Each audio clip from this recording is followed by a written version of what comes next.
Congresswoman Bachmann, over to you. Of all of you on this stage, you've been very vocal about wanting less regulation in American life. Which current federal regulations have been prohibitive or damaging in terms of your own small business? Well, I think without a doubt, there's two that you look to. First of all are the new regulations that are just being put into place with Obamacare. As I go across the country and speak to small business people, men and women, they tell me that Obamacare is leading them to not create jobs. I spent 3 weekends going to restaurants, and I talked to a business owner who said, I have 60 people on my payroll. I have to let 10 go. At the same time, a 17-year-old girl came in and said, I'd like a job application for the summer. He said, I'm sorry, dear, I'm not hiring this summer. I'm actually letting people go. Obamacare is killing jobs. We know that from the nonpartisan Congressional Budget Office, but I know it firsthand from speaking to people. We see it this summer. There are 47% of African American youth that are currently without jobs, 36% of Hispanic youth. I'm a mom. I've raised 5 biological kids and 23 foster kids in my home. One thing I know is that kids need jobs, and Obamacare is clearly leading to job-killing regulations, not job-creating regulations. Congresswoman, thank you. Congresswoman Bachmann, let's turn to you.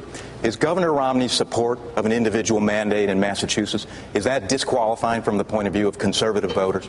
Well, what I want to say is that Obamacare took over 1/6 of the American economy. And with all due respect to the governors, issuing an executive order will not overturn this massive law. This will take a very strong, bold leader in the presidency who will lead that effort.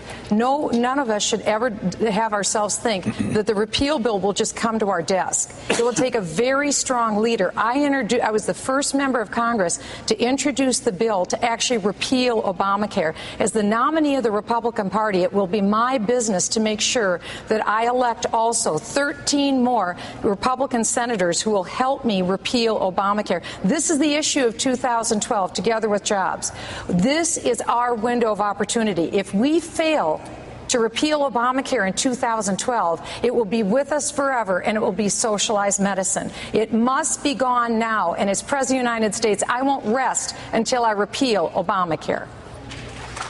Congresswoman Bachmann, why don't we hear from you on that? It's your plan. Energy is one of the greatest opportunities for job creation that we have in the United States. We just learned today that if the federal government would pull back on all of their regulatory restrictions on American energy production, we could see 1.2 million jobs created in the United States. We could also see created over 50% more American energy production, and we could also see $800 billion more revenue coming into the United States government. Don't forget, the day that President Obama took office, gasoline was $1.79 a gallon. It's entirely possible for us to get back to inexpensive energy. The problem is energy is too high. Let's have a goal of bringing it down, because every time gasoline increases 10 cents a gallon, that's $14 billion in economic activity that every American has taken out of their pockets. This is a great solution, and this is the place to start with American job creation.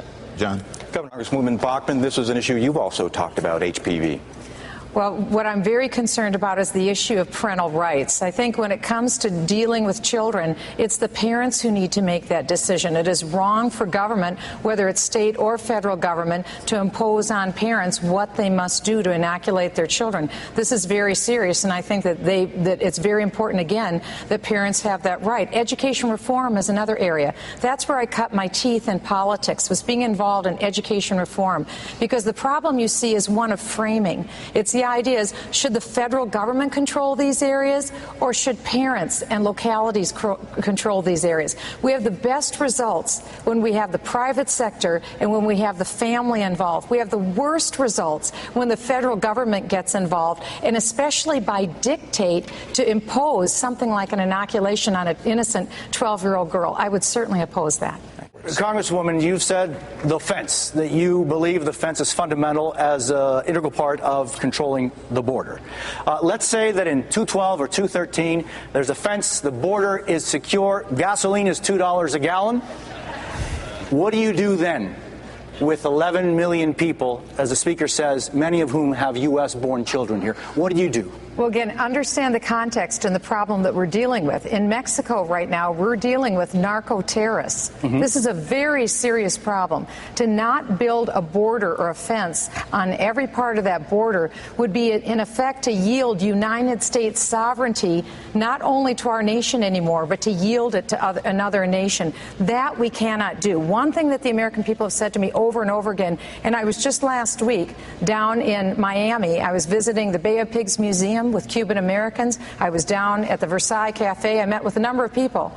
And it's very interesting. The Hispanic American community wants us to stop giving taxpayer-subsidized benefits to illegal aliens, and they want us to stop giving taxpayer-subsidized benefits to their children as well. A quick 30-second rebuttal on the specific question. The fence is built.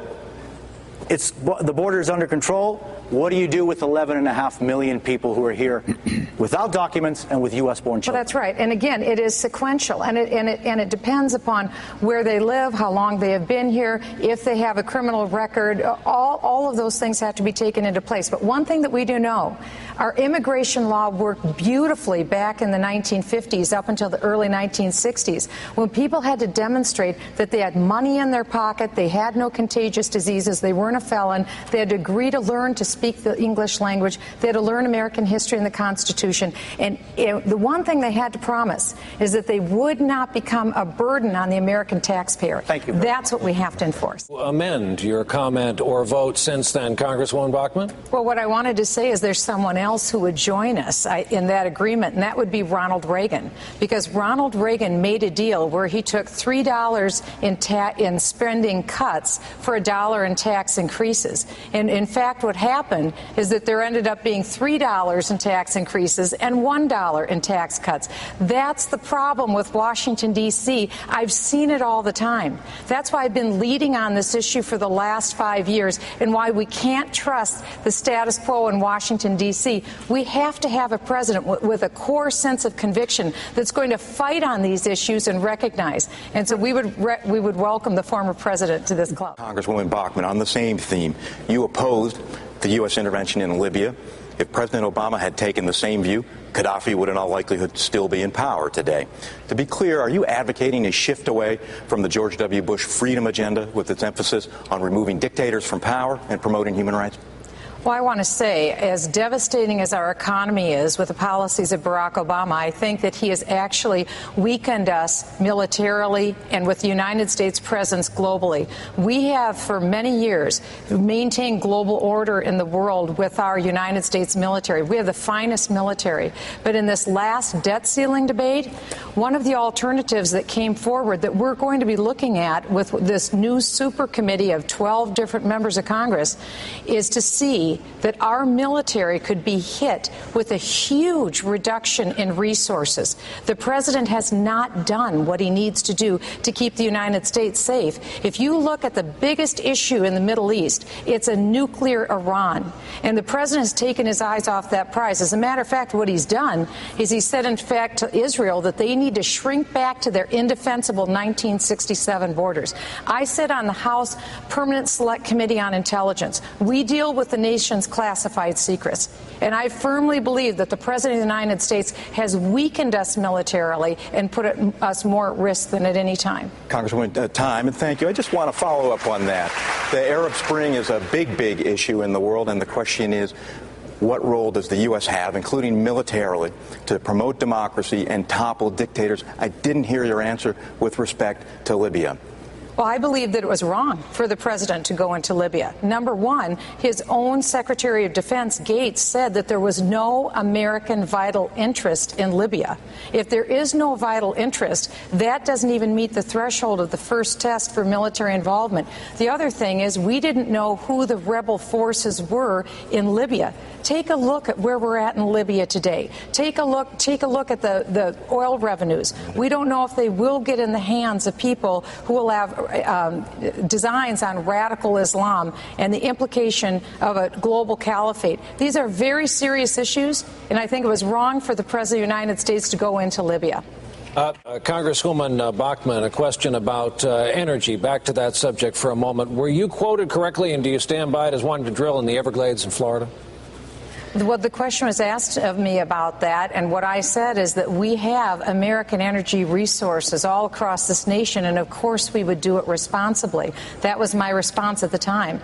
And on this issue of human activity as being the cause of climate change, I think it's important to note that the president recognized how devastating the EPA has been in their rulemaking, so much so that the president had to suspend current EPA rules that would have led to the shutting down of potentially 20% of all of America's coal plants. Coal is the source that brings 45% of America's electricity. What we're seeing is that a political agenda is being advanced instead of a scientific agenda, and this is leading to massive numbers of jobs being lost. The president told us he wanted to be like Spain when it came to green job creation, and yet Spain has one of the highest levels of unemployment. The president is bringing that here in the United States, and I think tomorrow night, when the nation tunes into the president, I'm afraid that we won't be seeing permanent solution. I'm afraid what we'll be seeing are temporary gimmicks and more of the same that he's given before. Time.